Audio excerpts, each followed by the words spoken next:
الحق اي حد عنده شقه ايجار قديم هيترمي في الشارع على طول بعد تعديل قانون الايجار القديم. لا اهدى وابلع ريقك كده وهقول لك بالتفصيل هيحصل فيك ايه. صلي على النبي. هات الشاي. لو انت بتدفع 5 جنيه ايجار، 10 جنيه ايجار، 20 جنيه ايجار، 50 جنيه ايجار، ايا كان الرقم هيزيد 20 ضعف بحد ادنى 1000 جنيه في المدن و500 جنيه في القرى. يعني مثلا انت بتدفع 5 جنيه ايجار قديم عقد من الستينات ولا حاجه، هيزيدوا 20 ضعف هتبقى 100 جنيه. هل ده منطقي؟ لا، هتبقى بحد ادنى 1000 جنيه. ده بقى كان بالنسبه للشقق. طب لو انا مأجر محل وايجار قديم برضه، هتضرب الايجار في 5، يعني ابو 200 جنيه هيبقى ب 1000 جنيه. خلاص كده؟ لا لسه طبعا. لازم تعمل حسابك انه بمجرد صدور القانون ده انت في العقد بتاعك او معاك عقد لمده 5 سنين بزياده سنويه 15%. يعني لو انت كنت بتدفع 100 جنيه ايجار الشقه، بعد القانون هتضربهم في 20 هيبقوا 2000 جنيه. بعد اول سنه ال 2000 دي هتبقى 2300، وهكذا زياده سنويه 15% لحد ما ال5 سنين يخلصوا. وبعدها بقى صاحب الشقه ومزاجه، يا اما يكتب لك عقد ايجار جديد مؤقت، يا اما تمشي شقته ومن حكم في ماله ما ظلم لا مؤاخذه. ونصيحه من اخوك، يعني ظبط دنيتك وعلاقتك مع صاحب الشقه.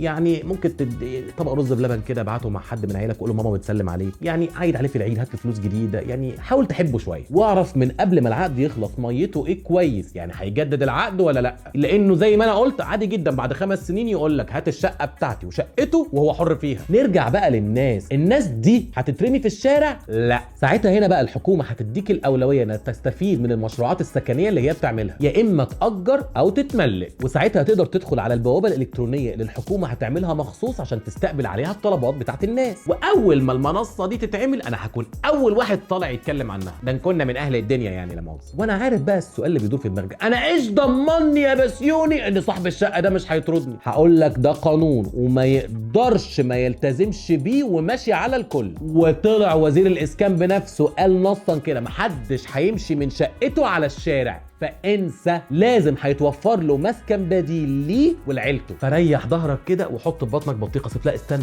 البطيخ غالي اليومين دول، حط كنتالوب حلو بيرطب كده ورخيص. ولو عندكم اي اسئله في قانون الايجار القديم او شايفين حد وقع عليه ضرر باي شكل ما، عرفونا في الكومنتات ارائكم واقتراحاتكم، والسلام عليكم.